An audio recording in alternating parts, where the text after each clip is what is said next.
మీ మోకాల నొప్పులకు ఎటువంటి సర్జరీ లేకుండా ఎపియాన్ పెయిన్ క్లినిక్ అందిస్తున్న అత్యాధునిక చికిత్స. రాజేంద్ర నగర్ కిస్మత్పూర్ లో దారుణ హత్యకు గురైనటువంటి యాకత్పుర మహిళ కేసును మొత్తానికి పోలీసులు ఛేదించారు.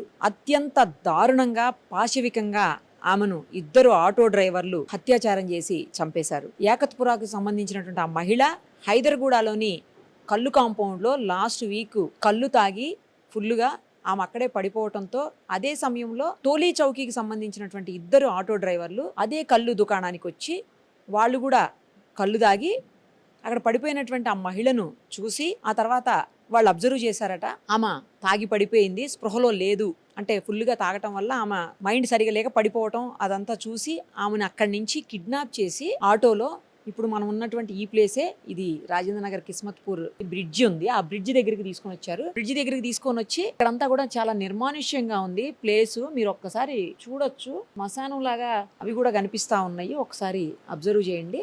ఈ ప్లేస్ కి తీసుకొని వచ్చి అంత చాలా చుట్టుపక్కల కూడా ఇల్లు ఉన్నాయి కానీ చాలా దూరంగా ఉన్నాయి, కనిపించట్లేవు, ఎవరు కూడా అంతా అబ్జర్వ్ చేసే పరిస్థితి ఉండదు. మేబీ అందుకోసమే వాళ్ళు ఇక్కడ దాకా తీసుకొచ్చినట్టున్నారు. తీసుకొని వచ్చి ఆ మహిళను వివస్త్రణ చేసి ఆ తర్వాత ఒకరి తర్వాత ఒకరు దారుణంగా రేప్ చేశారు.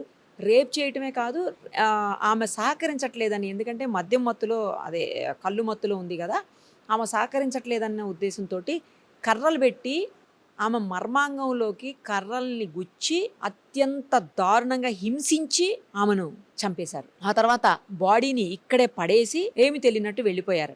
దాదాపు ఒక 5 రోజులు 6 రోజుల పాటు అసలు ఎవరు చంపారు, ఎందుకు చంపారు, ఈమె ఎలా చనిపోయింది కూడా తెలియనటువంటి పరిస్థితి ఉంది.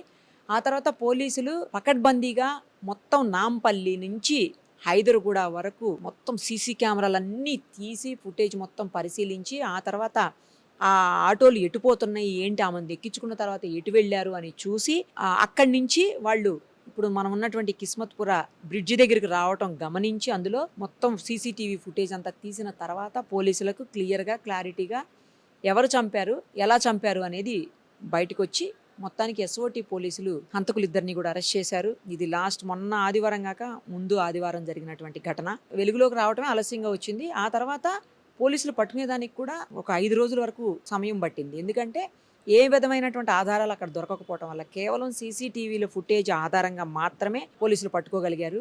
ఇక్కడ 2-3 విషయాలు మనం మాట్లాడవలసిన అవసరం ఉంది. ఏంటంటే ఒకటి, ఆ టైంలో మహిళ ఎందుకు బయటికి రావాలి, వచ్చినా డే టైమే వచ్చినా తాగటం అనేది ఇక్కడ ఆలోచించాల్సిన విషయము. తాగినా అంత ఫుల్గా తాగటము, అక్కడే పడిపోవటము అంటే ఆమెకు ఏం చేస్తున్నానో కూడా తెలియనటువంటి పరిస్థితి ఒకటైతే.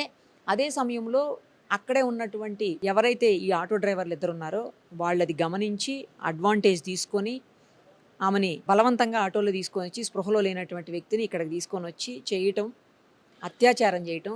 ఆ అత్యాచారం కూడా అత్యంత పాశవికంగా దారుణంగా. ఆమె సహకరించట్లేదండి, ఎందుకంటే ఆమె మద్యం మత్తులో ఉంది, పైగా ఆమెకి ఏం తెలియని పరిస్థితి ఉండుండొచ్చు ఆ టైంలో. అయినా వేరే వాళ్ళు ఆమెకు ఎంతో కొంత అయితే అర్థమవుతూ ఉండకూడొచ్చు, చెప్పలేము అది కూడాను. సో సహకరించట్లేదన్న రీజన్ తోటి కర్రలు తీసుకొని ఆమె మర్మాంగాల్లోకి గుచ్చి పొడిచి చంపారు. అంటే ఎంత ఘోరమైన మనుషులు తయారవుతున్నారు ప్రపంచంలో. అసలు మీరు మనుషులేనా? అసలు మానవత్వం కొంచెమైనా ఉందా మనుషుల్లో? ఇంత దారుణంగా కసిగా చంపాల్సినంత అవసరం ఏముంది అసలు? తర్వాత ఏం జరుగుతుంది? మీరు, మీ కుటుంబాలు, మీ జీవితాలు అన్ని నాశనం అవుతాయి. అది ఎందుకు మీరు ఆలోచించలేకపోతున్నారు? ఆలోచించలేకపోయారు. ఆ రోజు ఆమె కుటుంబము, ఆమె పిల్లలు, భర్త, తల్లిదండ్రులు అందరు ఇట్లా బాధపడేటువంటి పరిస్థితులు ఉంటాయి. సేమ్ టైము ఎవరైతే అంతకులు ఉన్నారో వాళ్ళ కుటుంబ సభ్యులు కావచ్చు, వాళ్ళ పిల్లలు కావచ్చు, వాళ్ళ భార్యలు కావచ్చు, వాళ్ళ తల్లిదండ్రులు కావచ్చు, అందరూ కూడా ఇబ్బంది పడాలి కొన్ని సంవత్సరాల పాటు. ఎందుకు ఇంత కర్కశంగా పాశవికంగా ప్రవర్తిస్తున్నారు అసలు మనుషులు? ఇంకొకటి, తప్పు చేసే ప్రతి ఒక్కళ్ళు బాగా గుర్తుపెట్టుకోవాల్సిన విషయం ఏంటంటే, మీరు పోలీసులకి, చట్టానికి ఖచ్చితంగా దొరుకుతారు. పోలీసుల నుంచి, చట్టం నుంచి తప్పించుకోలేరు.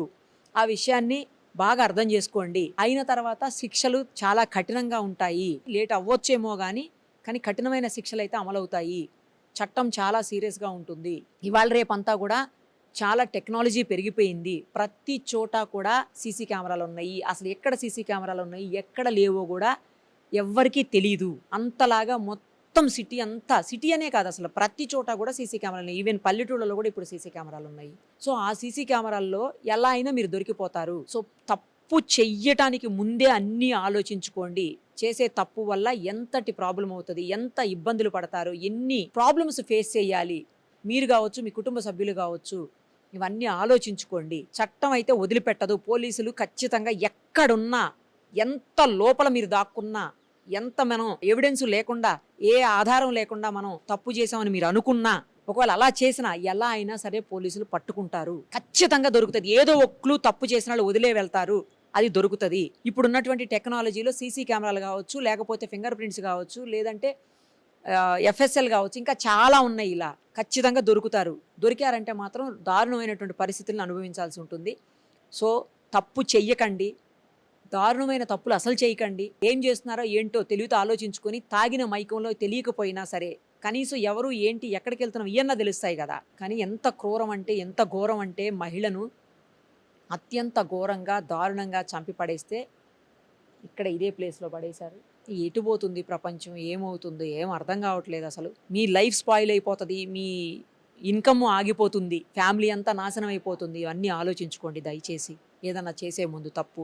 లేదంటే మాత్రం ఖచ్చితంగా కఠినమైన శిక్షలు అనుభవించాల్సి వస్తుంది. సుమన్ టీవీలో మీ పర్సనల్ అండ్ బిజినెస్ ప్రమోషన్స్ కోసం కింది నెంబర్కి కాంటాక్ట్ చేయండి.